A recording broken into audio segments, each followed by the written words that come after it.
everything in your life is different.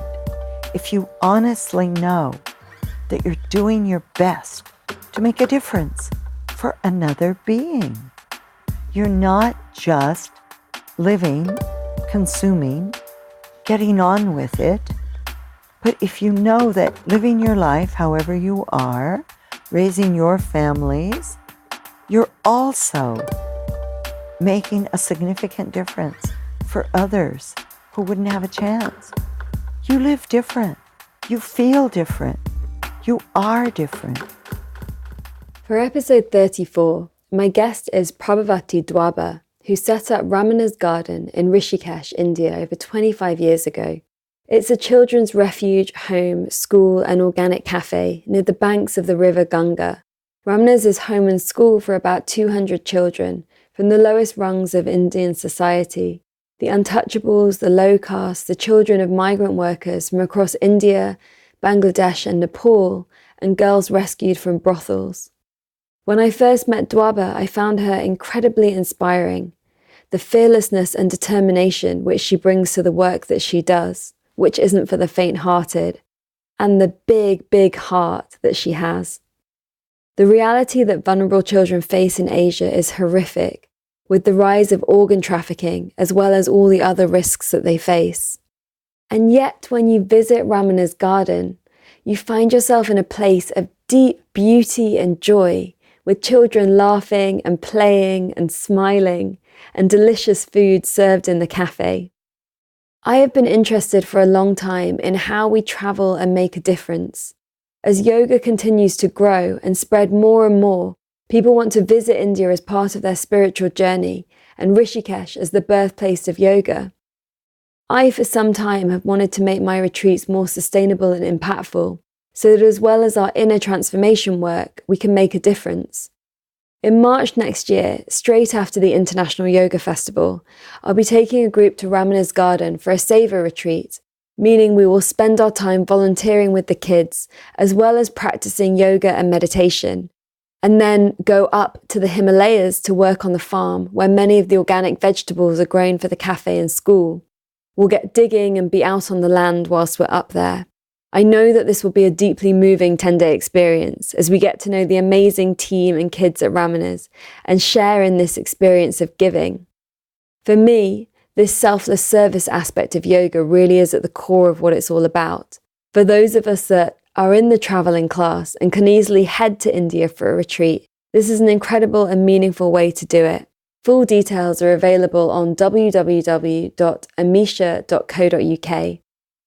2018 has been a tough year in Rishikesh as heavy deforestation, reduced rainfall, and global warming have impacted what they can grow and how long the cafe was open. As often is the case, despite all of this, still they thrive and open their doors and hearts to us. If you can't join us in March, please do go online and make a donation at www.ramanas.org.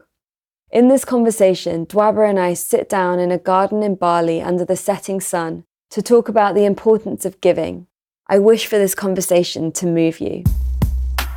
Welcome to The Future is Beautiful, with me, your host, Amisha Gadiali. On this show, we explore the weave between politics, spirituality, creativity, and sustainability. Every one of us has ideas and personal experiences to share that can lead us to a brighter future, despite the challenges we face as a global community or the pressures that we meet in our daily lives. When we stop and dare to dream, to ask ourselves the big questions and to share what we are already doing, we create the future that we wish to wake up for. That future is beautiful. I am delighted to be joined here today by Prabhavati Dwabha, who is just an incredible woman. And when we first met in Rishikesh a year ago, we had this incredible conversation about near-death experiences. It started there. And I got to experience the magic that you have created in Rishikesh with your orphanage. Can you share how you ended up in Rishikesh? Well, first of all, it's not only an orphanage because it's what's become apparent to me, that was the original idea, is that there are many, many children that are much more at risk or as at risk on the street without being a full orphan. Like, for example, a girl whose father has murdered her mother right in front of her and is now an alcoholic and abusive, possibly sexually, physically. That child is in great risk. So we have changed it to a children's home where I base the intake on risk factor. How at risk do I feel this child will be? And it has to be pretty high. Close to, I may not find them tomorrow morning if I don't take them in tonight because we're so full and we're getting landlocked on every side because big resorts are moving in and big money is coming in from all over India. So we've got resorts on every side of us, and we were alone in paddy fields. And as I speak, the farmers are selling their fields, and hotels are going in, and so we're landlocked. We cannot build to take in more kids, which is really very, very difficult. So we have to limit it so greatly. And the school is the same. You have to be below poverty line to attend the school. But then, of course, first choice will go to single parents or a disabled parent. Or two parents that, with this new India, the fathers who were masons and bricklayers and could work in construction, the big builders are bringing in crews from Bihar and places unknown, and they won't hire the local artisans because they can get away with paying a man that they've brought from 400 kilometers away less money. So we're having to stretch our boundaries daily with that. We have over 300 kids in the school now, and that's an absolutely free school. And initially I said only for the lowest caste. I won't even use the word untouchable. But I said, but we've had to stretch because so many are just begging instead of going to school. Because school is not free in India. You know, it's not big money. But if you've got 5, 6 kids, there's no way that they will let every child study. Even with me putting the little ones into our free school, we still catch them having the big ones work or beg. And I have to be so hard-nosed about it. And if they don't, how would the family live? So it's just such a difficult call because I say if you're still begging, then we cannot, if you have a child that you're making beg, we won't educate the others. But we still catch them. Because they say that they can't live if they aren't begging. But at least the guarantee that we have is no child who graduates through our school will ever beg. You know, we see it. We have a pilot coming up in Canada. We have an engineer working already in America. Another one graduating from Madison in Wisconsin. We have a filmmaker in Bombay, an animator who will graduate in Delhi, girls who are becoming health professionals and professional businesswomen in college already. How long has the school been? 25 years. The school and the children's home, both. You set them they up at the same time. Wow. So we have right now, while I'm here, to be able to do this with you, the first generation are holding it. They're managing, they're running everything. And they actually ran because the children have a cafe, which is a vocational training center for them. And we do have adults helping, and we have volunteers from all over the world who come and help. But the kids are doing the serving, and actually everything to do with the cafe was handled totally by our own kids this year.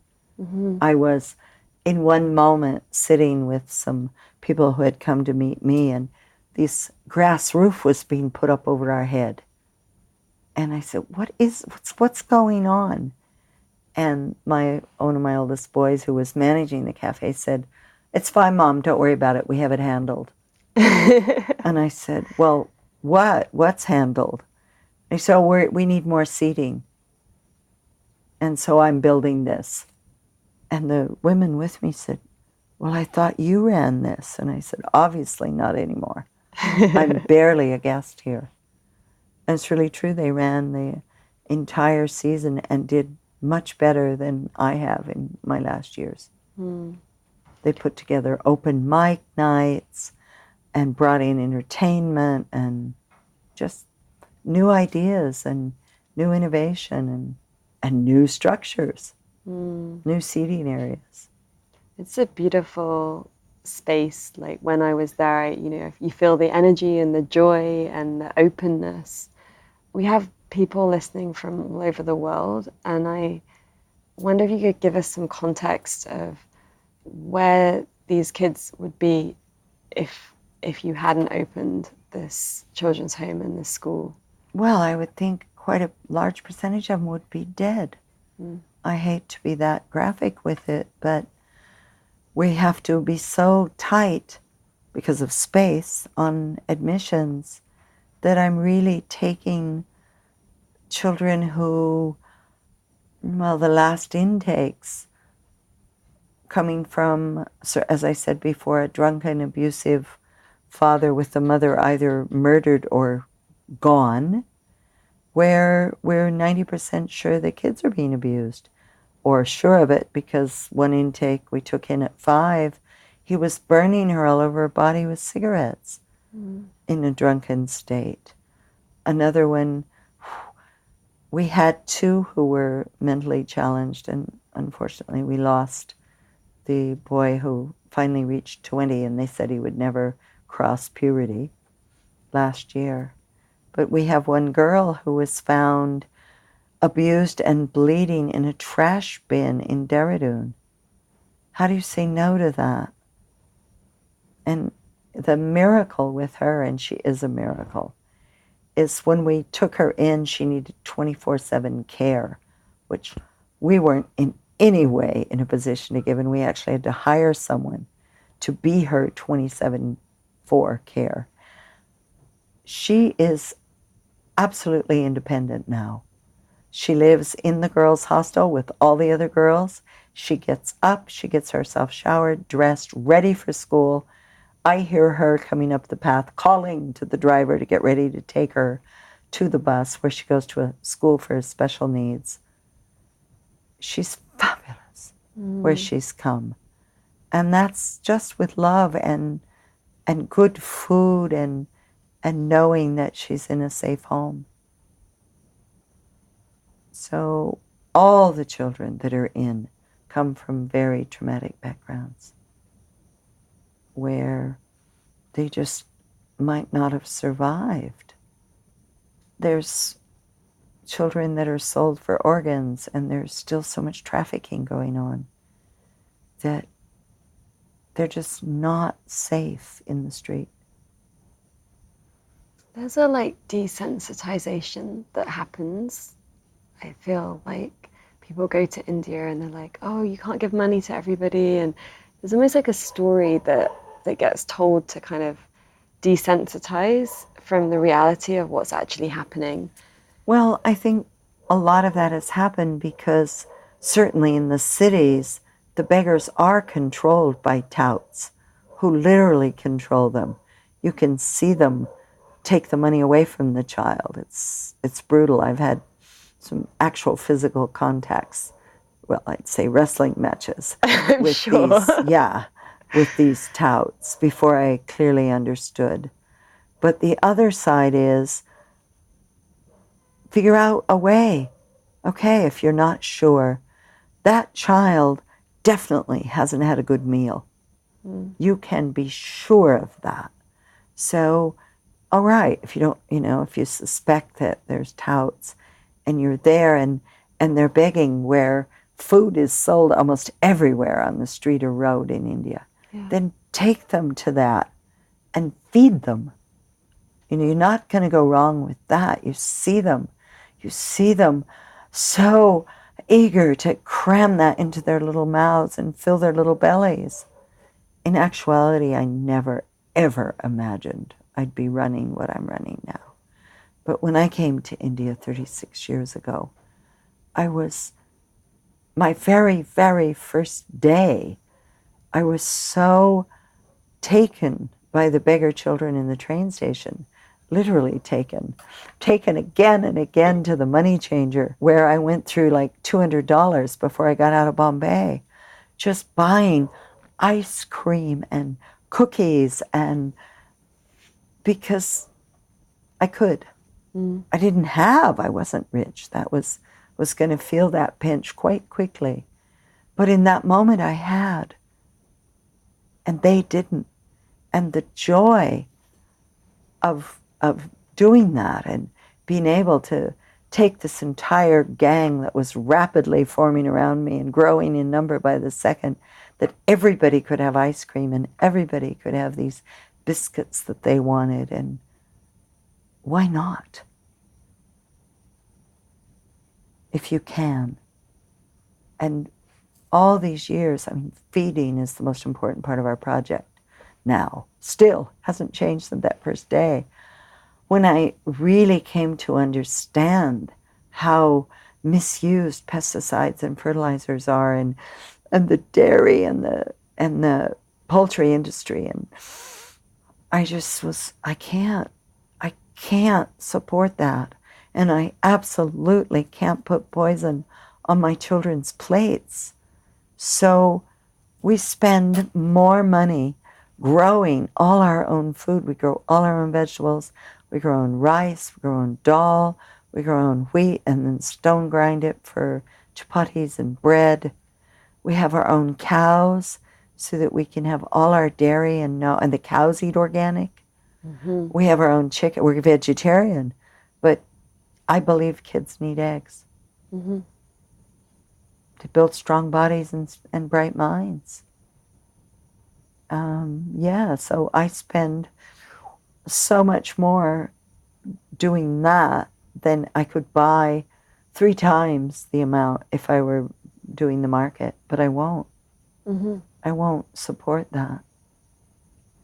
Yeah. And I see the result. My kids are stronger, brighter, healthier.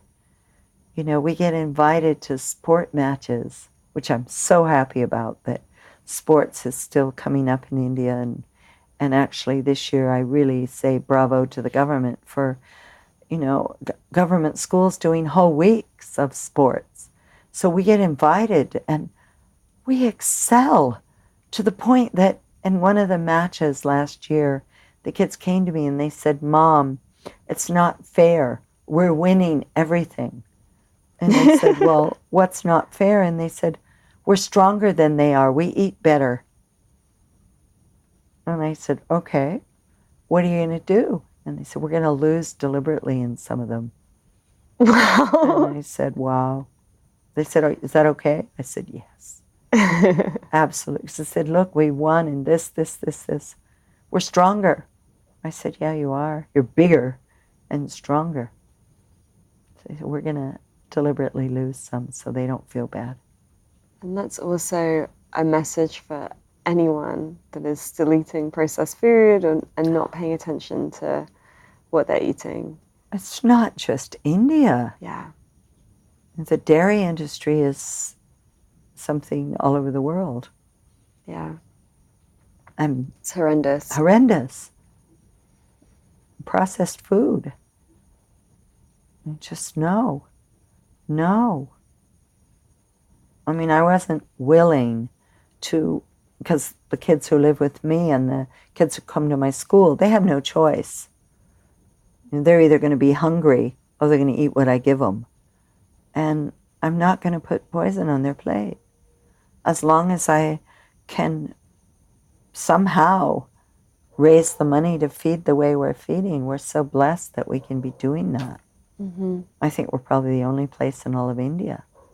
We're certainly the only one I know of. And we grow enough and we produce enough to also serve it in the cafe, which then feeds back and gives us the money to keep growing and keep producing. And have you funded most of the creation of the children's home through donations? All of it? All. So it's like this thing of like the importance of giving. I mean, I'm facing that in a situation right now where an orphanage that I've been deeply involved with from the initial setup, the moment it was set up as a result of the Bali bombing. It's here in Bali, which is the reason I'm still here to be sitting here with you. That is actually facing the possibility of having to close because of the funding is just drying up. And there's 93 kids there. And from even more, from my opinion, horrific backgrounds than my kids are. Really, they have nowhere to go. And it takes so little. I put out today on social media, for what you spend on a cup of coffee, I can feed a child.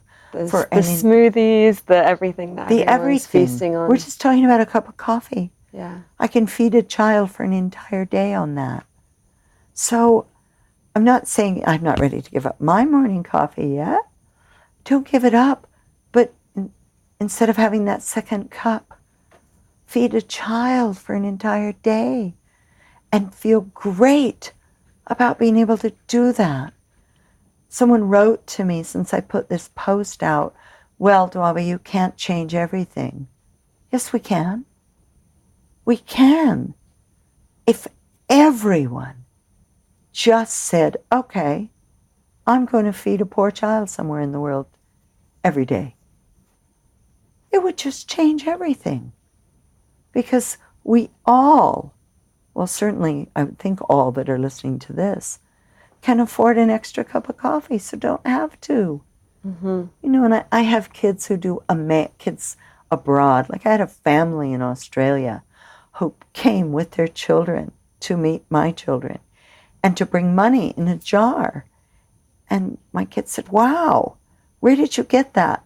They said, we gave up our ice cream for the summer. Wow. Mm.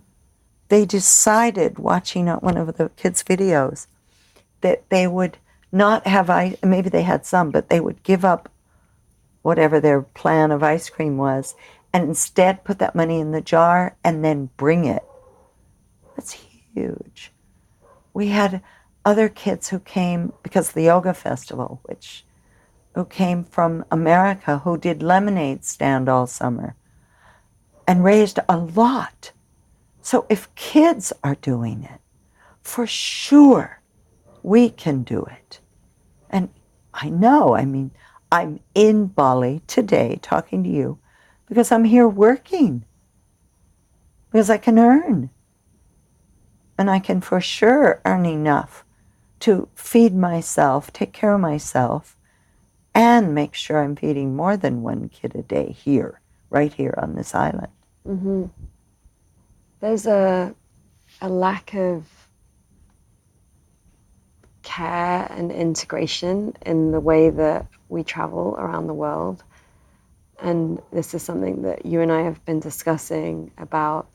I'm really keen for when I next do things in Bali. I haven't ever done a retreat here, but if I did a retreat, that, you know, money would go to your friend's project and that would be part of it. And talking about, I'm going to bring a group to Rishikesh next year. We're talking about karma yoga. Mm-hmm. We're talking about travel with a difference. You know, we're talking about letting your visit to, whether it's India or Indonesia or Cambodia, letting your visit make a difference for, it doesn't have to be kids, can be animals, can be women, but letting the fact that you traveled not just be your holiday and a lot of pictures and, as you just said so well, a lot of smoothies and whatever, but you also, by making that trip, you made a difference for people's lives, a huge difference. And people, I think what happens, because I know it happened to me, poverty is so huge that when I was literally told by a spiritual master to start this project, I could not imagine being able to make a significant difference with a few $100s. But the answer is yes, you can. You can make a significant difference. And that's been the greatest gift that India's ever given me, and why I keep traveling all over the world and trying to share that gift with people. Just everything in your life is different. If you honestly know that you're doing your best to make a difference for another being, you're not just living, consuming, getting on with it. You know that you're also, not everyone's going to pack up and come to India or pack up and open an orphanage here. But if you know that in living your life however you are, raising your families, you're also making a significant difference for others who wouldn't have a chance. You live different. You feel different. You are different. And I keep traveling and traveling. Part of it, I always say that when I lecture, there's enough people, for sure, you saw, we were just together in the Bali Spirit Fest. There were people who crossed my path, and yours too, I'm sure, that could have written a check that took care of my kids, probably in both countries, for the rest of their lives. They didn't. And you say, well, why? I guess because we have to keep getting out here and speaking.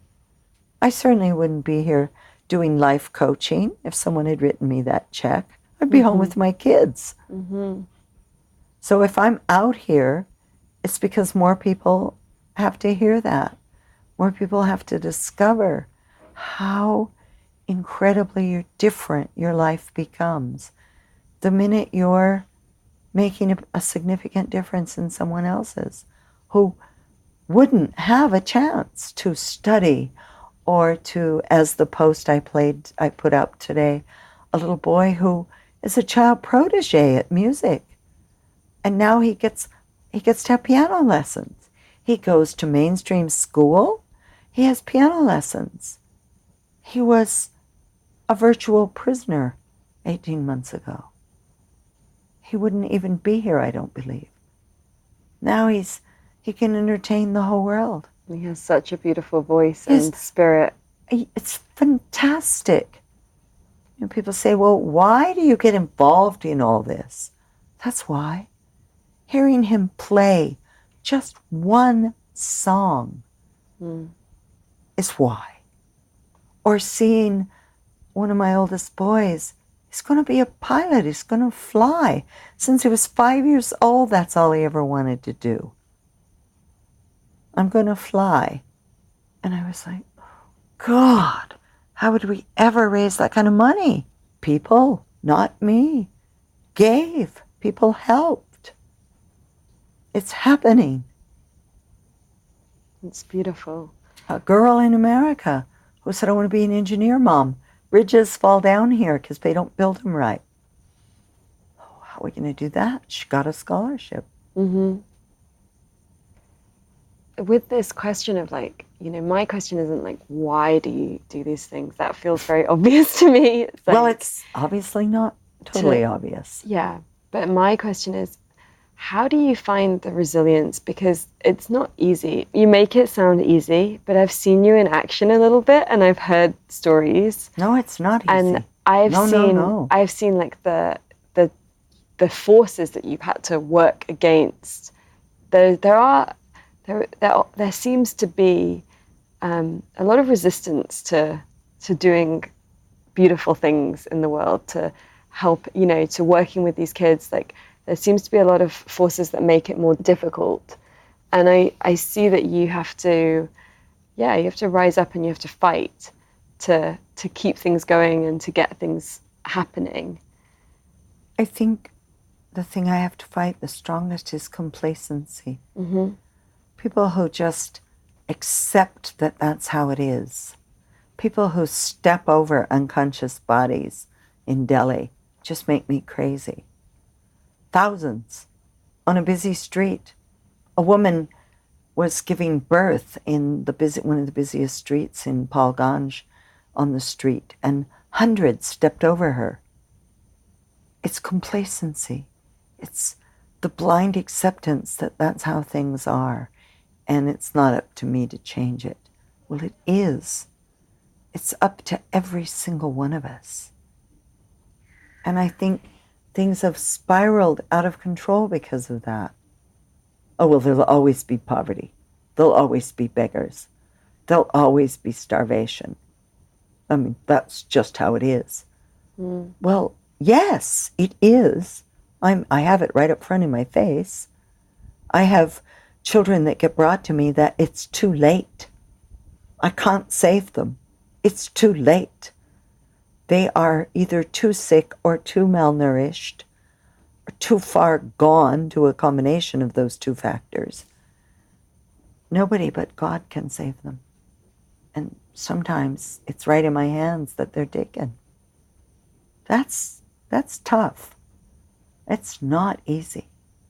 A child comes that proper medical care a month ago, and what turned from a cold into pneumonia, into streptonemonia, and took their life because their little body was ravaged with malnutrition anyway, and parasites. That's a hard pill to swallow. And how do you? Looking every morning and listening, waking up to 300 little voices that will not die of starvation, sure, and will not continue in the vicious circle, knowing that each and every one of those children is going to be different, and having seen that year after year as they do fly out of the nest and create a future. And when you started this, you said that you were given this mission from one of your teachers. Yes. Was it Papaji? Yes. Yes. As I know you were with Osho for some time as well. How did you make that happen? Like, how did you face your fear or your feeling that you wouldn't be able to do it? And how, I think often people have ideas. They have like either a teacher gives them an idea, or they feel it, like, I want to do this, but it seems impossible. Like, how will I do this? I was doing what I think a lot of us do. I was doing what he said, and I was running a little school, and I was teaching kids to read and write, and my first aid kit had turned into a first aid trunk, but I was playing it safe. You know, I was doing that, but it was limited. And when my first baby was brought to me and died in my arms right in front of a doctor who refused to treat that child and told me to take it to a different hospital where they would treat those people, something inside me snapped. And really, really snapped. Just either give it all you've got or get out. Because what are you really doing? And there was no way to get out. I was in too deep. Mm-hmm. And I didn't know how. You know, I still had the preconceived thought form that it's all too much and I really can't do much. You know, my little school is a lot, good. I can't, take that on. Well, I did. And it changed. And it was just overcoming that I can't, or, why doesn't someone else do this? That was really big for me the first year. There were I lost a lot of children the first year. Mm. It was a really, really hard winter. And there was pneumonia, I was facing it often. And I was like, why isn't someone why isn't this being taken care of? I mean, I'm nothing. I'm nobody. I don't have money. I didn't have money. Why isn't someone addressing this now? And, I could still be saying that. You do the best you can. Get more people to do. That's what came up for me. Get people on board. Maybe they don't know. And a lot of people who, when I travel and I offer courses and I present why they could help, how they could help, just say to me, I had no idea. Mm-hmm. And people say to me all the time, caste system? What, that was been eradicated for years. Hello? Yeah. Where? Oh. Or, really? Are children still starving in India? Yes. And their parents. And just not knowing. And very often that's followed with, well, what would it take to help? And it's changing this year, but for 30 years it's been $1 a day. Give me $1 a day. Now it's 2. No, it's 2. It's 2. More if you have, but I know you have that. Who doesn't have that? Yeah. How have you dealt with all of the death that you've experienced, and what have you come to understand about death?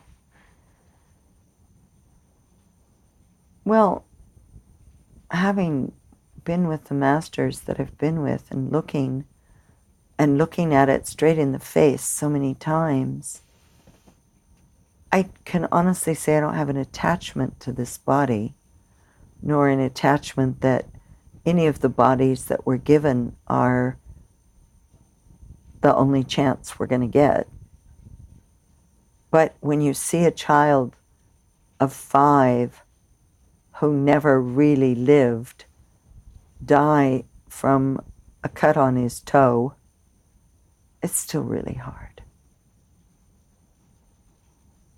Just not that I don't think that soul will be given another chance, but just why couldn't we have made more with the chance that they and me were given? Or in the cities when 3-year-olds are begging, and you say, well, where's their childhood? Am I doing everything that I humanly can to change that? Is there anything that I can do? Or I see them all on the meridian where 4-lane traffic is going on both sides, and they live there. How long? In those fumes, or sleeping in giant sewage pipes by just putting cardboard, or if they're lucky, a tin sheet over the sewage. And that's shelter. How much of my energy would it take to change one family? What if I got one family out of there? And those kids grew up with an education and turned it around and made that possible for others. It's that. I can't clear that whole meridian, and I certainly can't clear the whole slum, which is my biggest challenge that I face in my life right now, is that the garbage situation is very, very often handled by the estimated 17 million children in India today under the age of 15 that are living in the garbage dumps and sifting through. I don't know how graphic you want me to get. Well, let's just go there. This is the world that we live in. This year was an all-time shocker for me. I mean, it's been like a major issue for me, and every time I can get somebody who comes and wants to help, I'm like, let's go there. I want to show you. why. I want you to come to my school in the morning and meet these kids in their clean, shiny, perfect uniforms, singing the morning prayer and then going off speaking perfect English. And I want to take you to where they came from, and there are every day more, up to thousands, that aren't. I'd like to show you the difference. And anybody that'll agree to that, then I take them down there. And so I had a family this year. I thought I'd seen it all and been through it all. And we got there, and there was all the children that we wanted to assemble, and were all gathered around this big black bags that had just been dumped.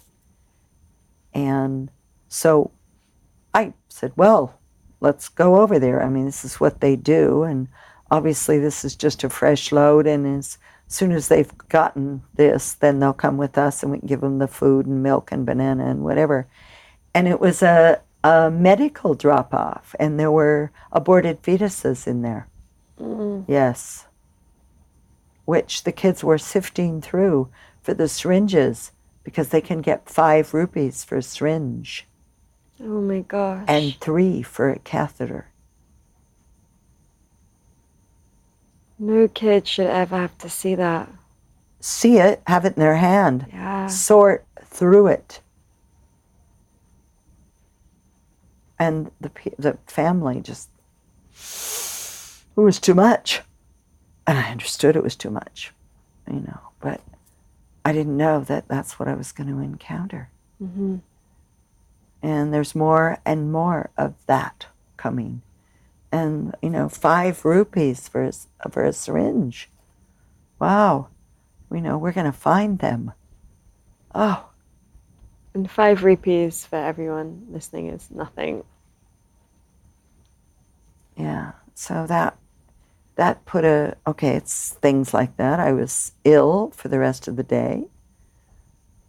And at the end of the day, it was like, all right, find a way to get those kids out of there so they aren't doing that. That's it.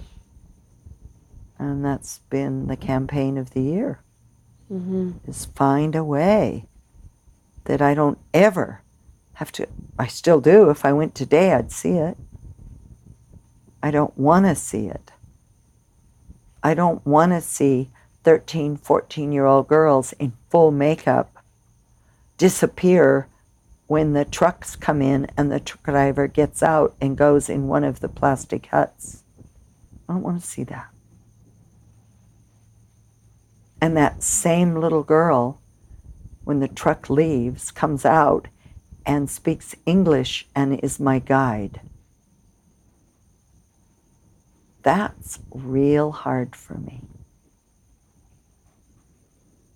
And helps me move around and gather and distribute food and clothes and do medical camps, because we're just spending more and more time there. I haven't found a way to get them out. I'm going in more. And that is the last thing I want to do. How many kids are there? Between 1,000 and 2,000. Wow. Kids disappear. I'm like, wait a minute, wait. Where is Ramesh? Uncle. Who is uncle? Who is uncle? Who took him? No matter how many times I lecture, uncle is not okay to come. None of these kids need to go with uncle. I'm coming back. I'm coming back this week. Let's not have anybody not here, okay? Gone. Where do you think they're going? I don't want to think. I don't know. I don't know who Uncle is. I know after the Kedarnath disaster, when nobody could get in, the roads were gone. It was just, there wasn't, unless you could helicopter in, you couldn't get in. And we wound up helping a rafting company raft in supplies. And the first thing that we got told, and the press was like backing it up and saying the same, is that lots of uncles were appearing and taking the kids. They were trafficking the victims. And to know that and not be able to get in there and get them out first, or make it, just standing at where the road was gone and there was only 1,000-foot drop to a roaring river, and coming back and picking up the newspaper and seeing how many 100 kids got trafficked out of there. We have to get in there. And are there any NGOs, organizations, government bodies on this trying to help at all? There's an incredible one, and there's an incredible Indian woman who is doing more than I can even think of doing. She's taken on the begging situation in Dehradun. She's opened an NGO called ASARA, AA, Sara Trust, where she actually goes out and gets the begging children off the street and gets them in and feeds them and lets them study. And if they want to really study and give up begging, she'll put them in schools. If they're at risk, she's now opening hostels. She's helping, I don't know, I'm sure more than this. The last count was 1,800. And has hundreds that aren't begging because they're getting food and getting to study, and every day they can come in and have good food and in one of the centers. And that's one woman's vision. And this is the thing, each one of us can do something. And if it's just right now making a little PayPal donation over, or if it's actually realizing that whether it's in India or just wherever we are in our local community, there are always people. There's not that a need city support. that I had to do America last year because I was given the Spiritual Humanitarian Award of the Year. So I spent over a month in America.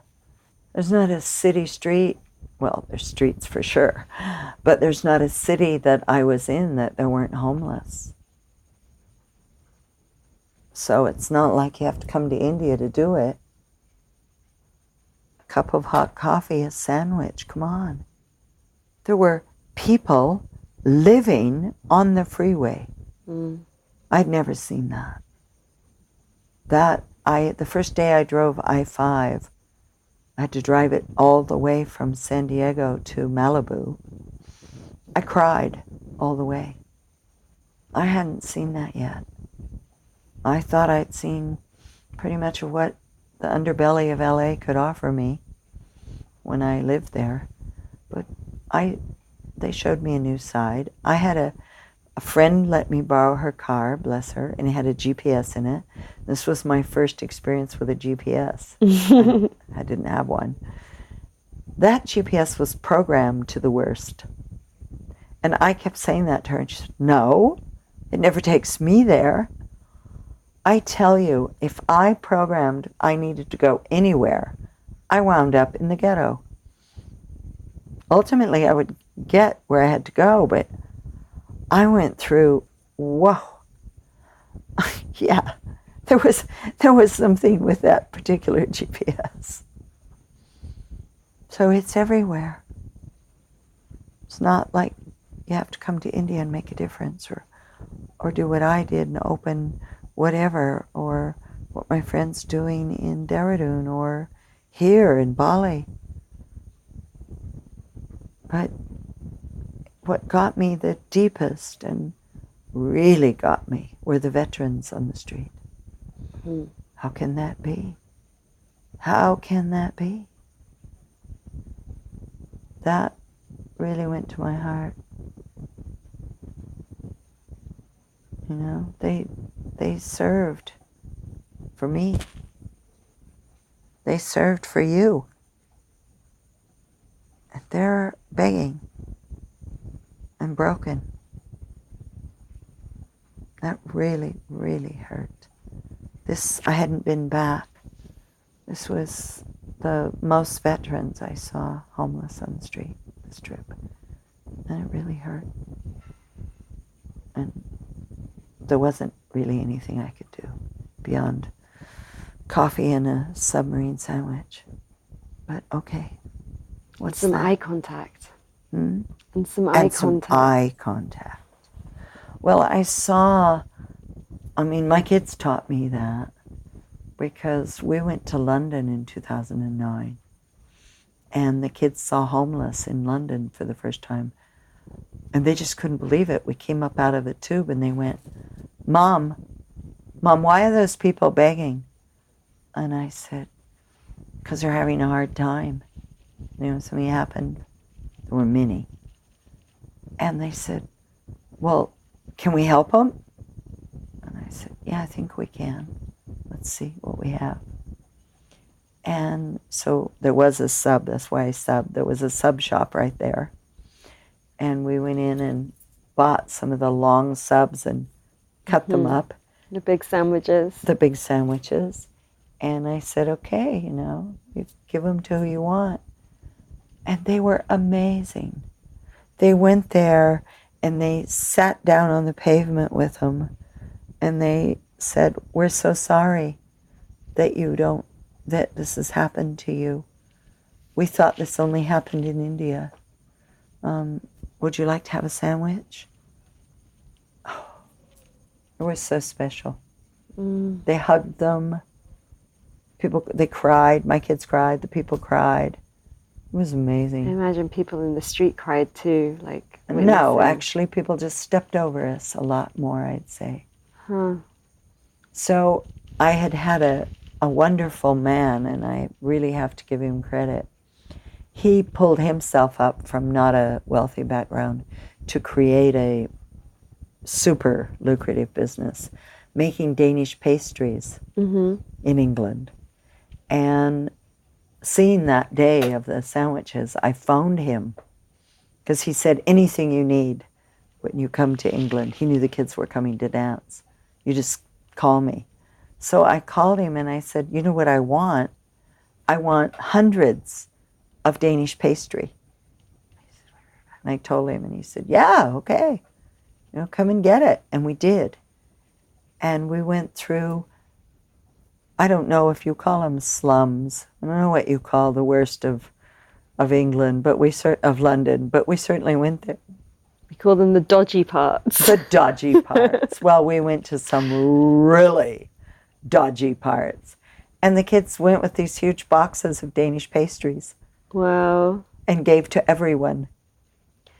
And what struck me when you're sharing that, I know that our friends listening are going to be moved by that. And if you saw like a video of it on Facebook or something, you'd probably be like, oh, and it would make people really emotional.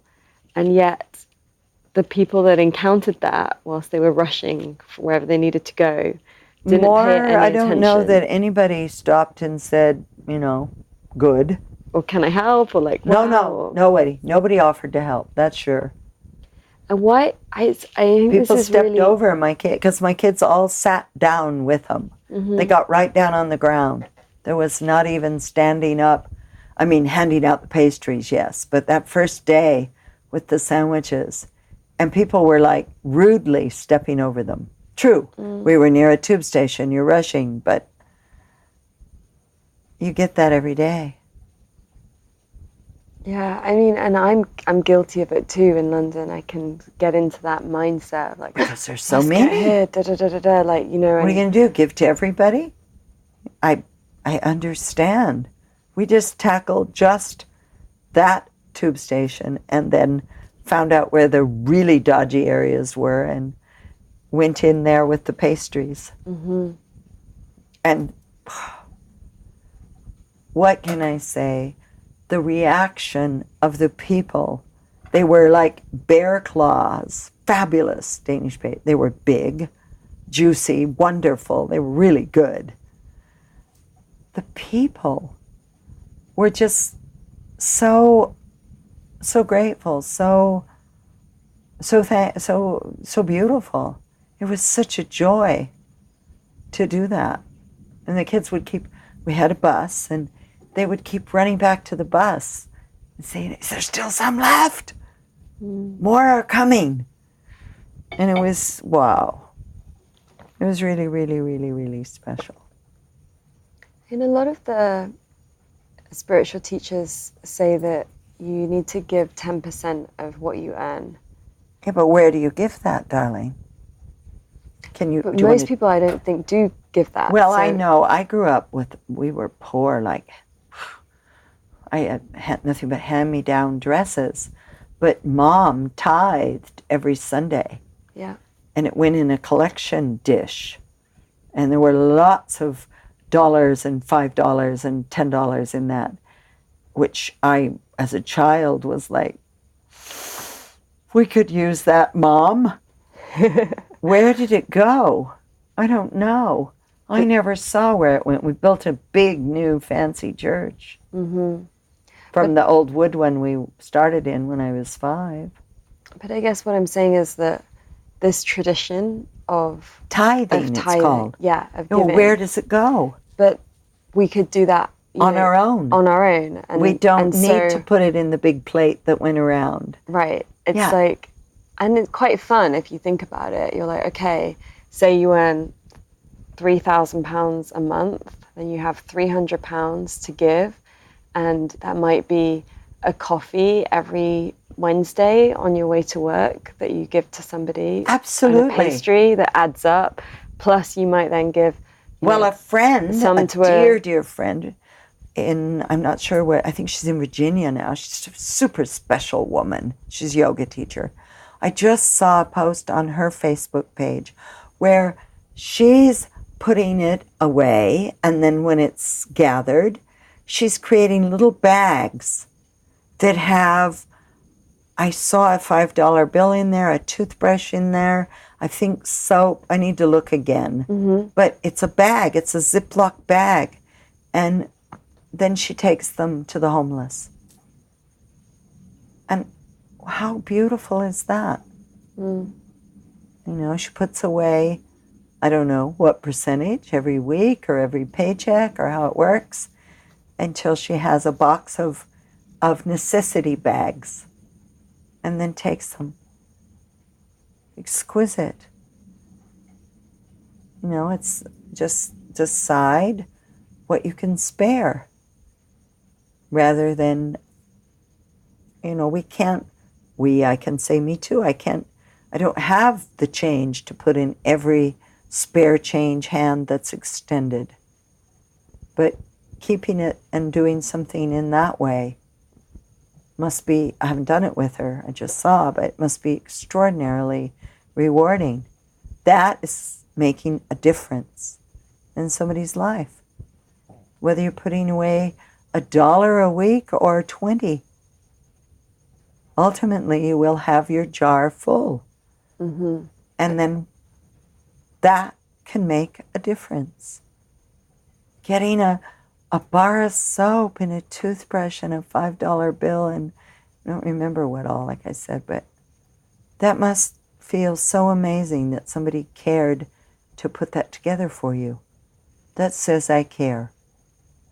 And one thing I heard, which still is in my brain, so many of the people that my kids gave the subs to, and then the giant Danish pastry, said, thank you so much for caring. I didn't think anybody cared. Thank you that you cared. And I heard it over and over. Especially with the pastry. Mm. On this note of caring, I know that this is something that has brought me inertia, I guess, in a way of really wanting to make sure that, like, when I come to India and when I bring groups to India, that we're contributing in some way.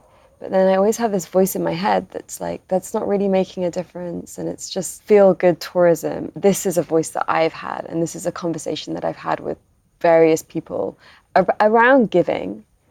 I don't feel like that's true when I see and experience projects. And when I meet you and I come to Ramana's nights, I feel it. And we're going to bring this group of yogis in March next year, and we're going to do a Seva retreat and be with the kids and go up and farm. And I just want to hear it from you to dispel this cynicism that doesn't make a difference. Oh, it makes a huge difference.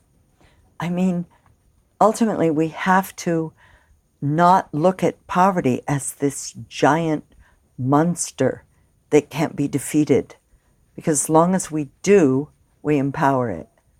It's not about all the children in India or all the projects or all the women or all the poor cows and stray dogs. It's about one child at a time, one project at a time. If you go anywhere, into a project, into an orphanage, into an old folks' home, into a woman's project, into a fabulous one down in Tiru when you're there for animals, one of the best, you make a difference.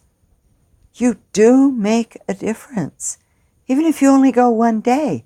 Even if, like yesterday, someone took all the Jodi O'Shea children to the swimming pool. Wow. This is the orphanage in Denpasar. This is here, right here in Denpasar. What a gift. You say, well, what difference does it make to go? What difference does it make to go to the swimming pool? Do you remember the joy you had at 5 years old, 6 years old? To give that much joy makes a difference. To give a fantastic meal makes a difference. To winter, we depend on the people who bring warm winter clothes, used. I mean, they're almost all, To have a warm sweater when it's freezing, that's a big difference.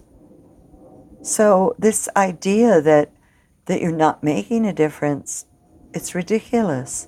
Well, the idea that you're doing it for your own selfishness, to just so to who feel cares good if about you yourself. Are? So what's that? Well, if you get both, then that's a win-win, right? Even if they're doing it so that they can pat themselves on the back, well, that's their issue. I know it works. And they may think when they're carrying the whatever, because I hit every single group, which will include yours, to bring an extra kilo for us. And what we need is this. So they may be, while they're packing their extra kilo of fleece or hydrogen peroxide or sterile gauze bandages or vitamin C emergency, our favorite request, patting themselves on the back that they're doing it, but when they're standing there surrounded by these happy, ecstatic little children who are getting handed their little emergency packet or getting a sweater out of the bundle that fits and putting it on and jumping with joy, the pat on the back may disappear. And they may understand something so much deeper. The joy of giving. It doesn't have anything to do with ego.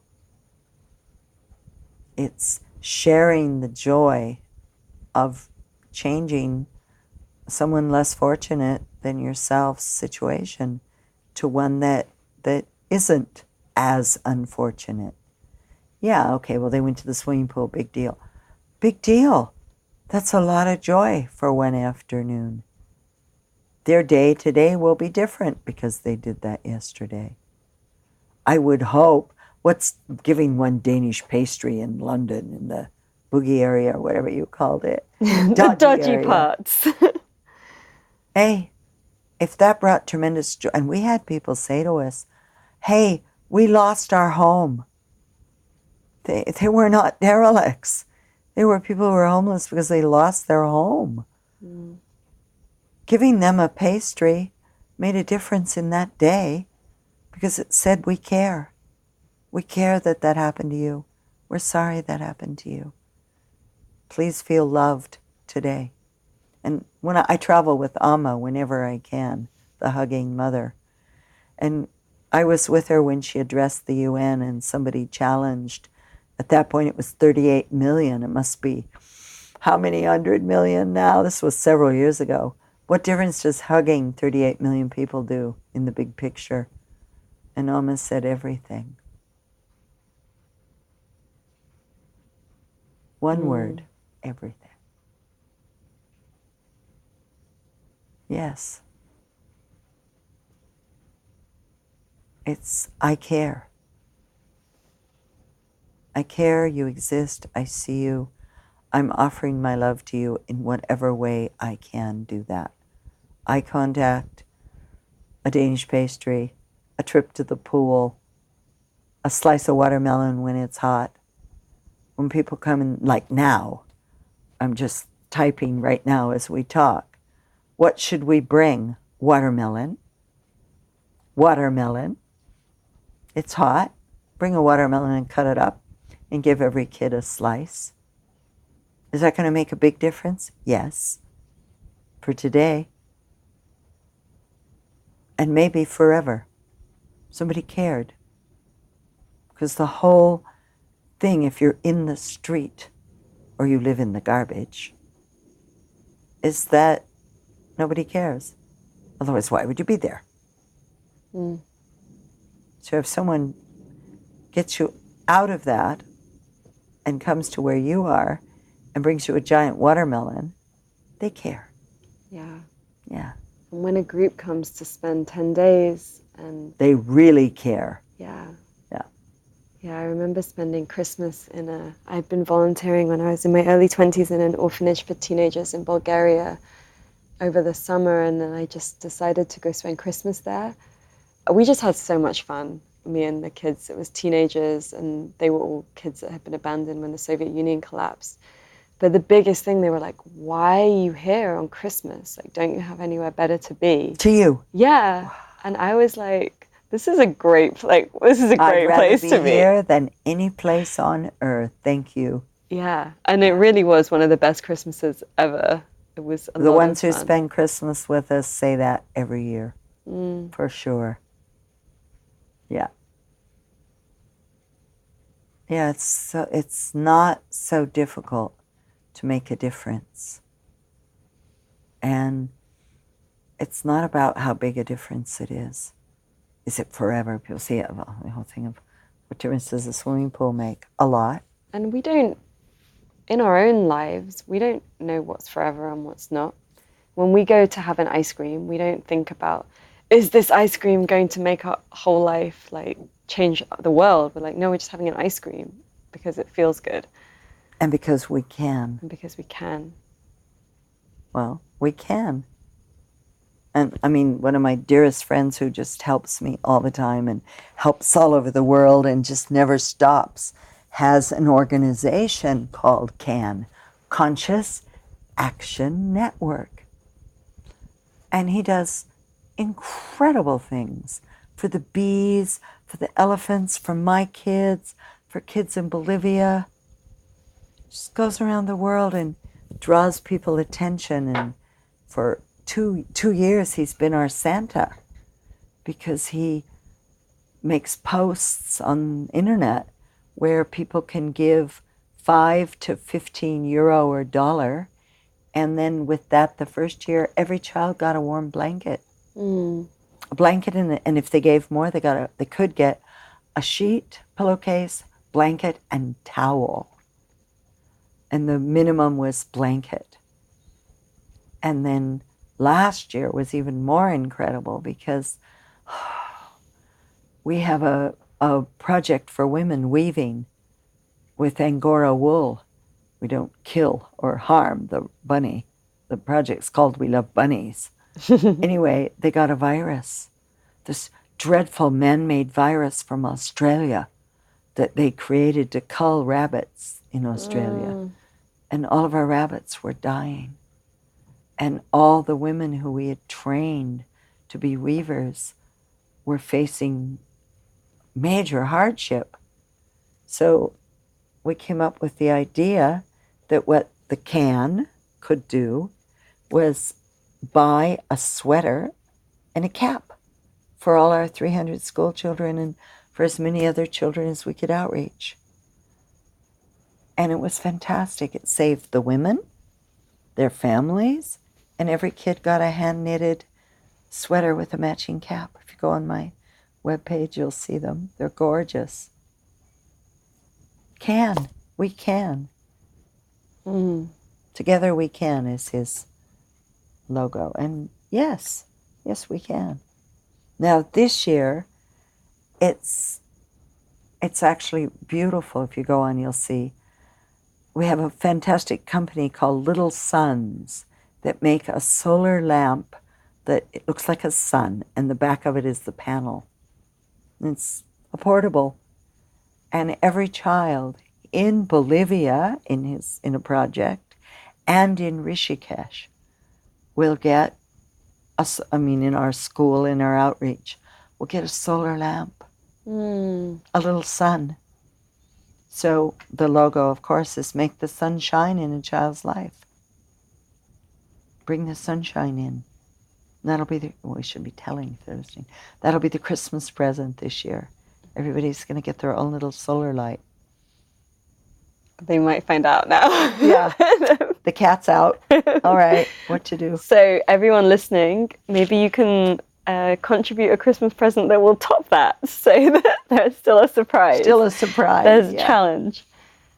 Thank you so much, Dwabha. And this is just scratching the surface of the work that you do. I know of at least like 3 other projects that you're working on and that you've been part of that we haven't even mentioned in this conversation. And I really am very inspired by your energy and the way that you make things happen. I want to invite everyone that's listening to... They can go on our website and find out all the projects. It's so easy. www.ramanas.org. Brilliant. And it's all there. We'll post links to everything that we've talked about and how you can donate to projects here in Bali. CAN. Yeah. Yes, you can. Yeah, to all these projects. And if any of you want to come and experience it, if you're in Rishikesh, go eat at the cafe. Yeah, absolutely. Well, it looks like today I have to close it. Too hot. Close it just today? Well, I just got the message that today nobody came. It was too hot. Mm-hmm. And that's the day I know that it's done. That's the earliest ever. Mm-hmm. Don't tell me global warming doesn't exist. Mm-hmm. So yes, get there before it's too hot. Don't wait. When does it reopen? As October, soon as it's November? not too sticky. Monsoon will come. Yeah. And then it's super sticky. And this October. We always are open on Halloween. That's the tradition. And anyone who comes in a costume gets free. Okay, more and challenges prizes. for you. More challenges. Get that costume. This year people were actually really creative. We had such a good time. Brilliant. Someone came as a rabbit. I mean, it was just like, yes. With ears and a tail. And of course, if you want to come and be in the birthplace of yoga and enjoy yoga and be at Ramanas and have that experience of actually being with the kids and going up into the mountains. And doing yoga with the kids.